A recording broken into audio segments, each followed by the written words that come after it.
Sorry, just keep me safe for a minute. I want my dad. I'm gonna go get him. Now sit back.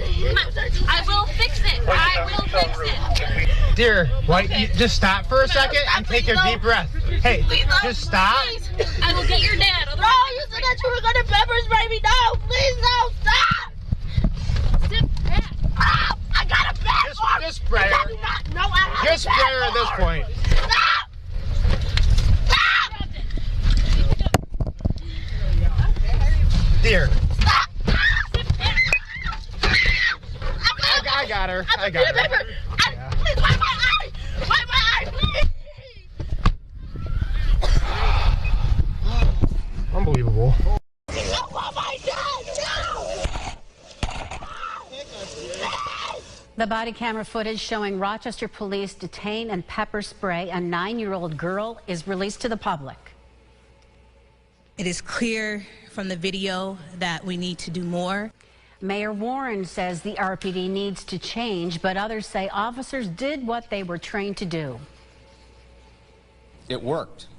It calmed her down. It got her in. Good evening, everyone. The Rochester Police Union says no rules were broken after footage of a child being handcuffed and pepper sprayed was released today, and tonight the call for change is being echoed at City Hall. Our team coverage begins now with Jack Watson, who joins us live with details about what happened. Jack? That's right, Maureen. We received that body camera footage after we heard from city officials at that press conference earlier today. I want to warn you that some of our viewers might find what we're about to show you disturbing. Your last chance, otherwise pepper spray's going in your eyeballs. Come on, let's go. Police body-worn camera footage shows what happened with the girl who'd run from the home they'd been called to minutes earlier. Initially, police tell her she's not in trouble. When her custodial guardian shows up, the girl becomes more agitated. Moments later, the girl is detained by police. Just spray her at this point. The girl in handcuffs refused to sit back in the patrol car and repeatedly cried out for her dad. A few minutes later, police pepper sprayed her. An officer sprayed the young child with OC spray to get her in the car. Fully in the car. Police say they fear the child would hurt herself or others, but could not say what policy required police to pepper spray her. Deputy Executive Chief Andre Anderson concerned with the way officers subdued the child. Wow, we are looking at a culture change. We need to make changes here. Many of the leaders that I talked to as part of our command staff looked at this and they were very concerned with what transpired with this child. Police Union President Mike Mazzio says it was a tough situation all around. Mazzio cautioned against being too quick to blame the officers on scene. When it's determined that she needs help and there's a mental hygiene, they have to be restrained.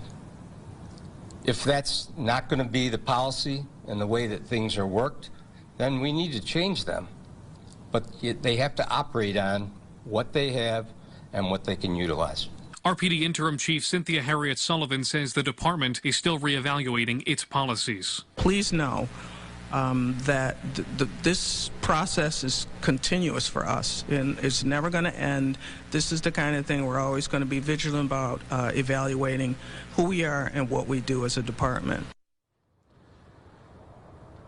Maureen, much still to come from this story. The Police Accountability Board will be looking into this incident, and RPD will be conducting an internal review of the incident. Live at the Public Safety Building in Rochester, Jack Watson, News 8. All right, Jack, thank you. Police say the child was taken to the hospital under mental hygiene law, was treated and released to her family. But that raises the question about why the new person in crisis team wasn't called in to help. In our team coverage, police attempt to explain why. When police were called to the home on Avenue B, it was for a report of family trouble, possibly involving a stolen car. That's one reason the city's new person in crisis team wasn't dispatched instead.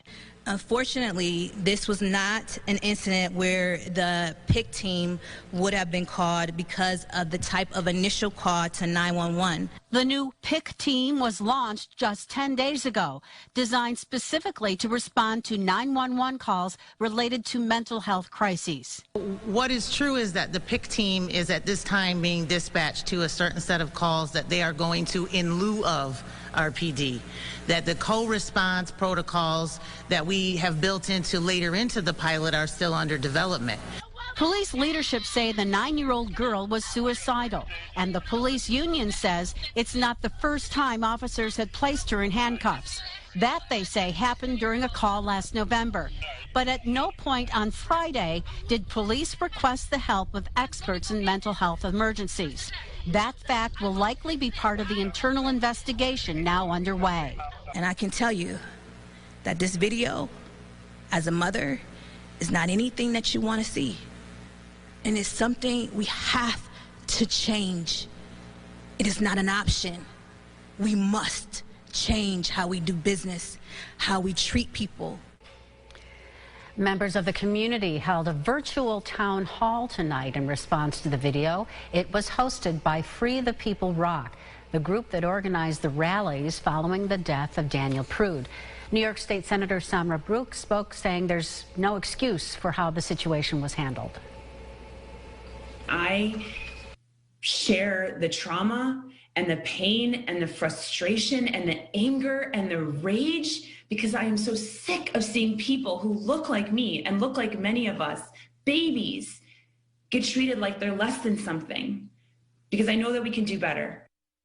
Members of City Council and other state lawmakers are also weighing in tonight, and we've got their statements along with the press conferences of Mike Mazzeo and Mayor Warren on our website. Just visit rochesterfirst.com.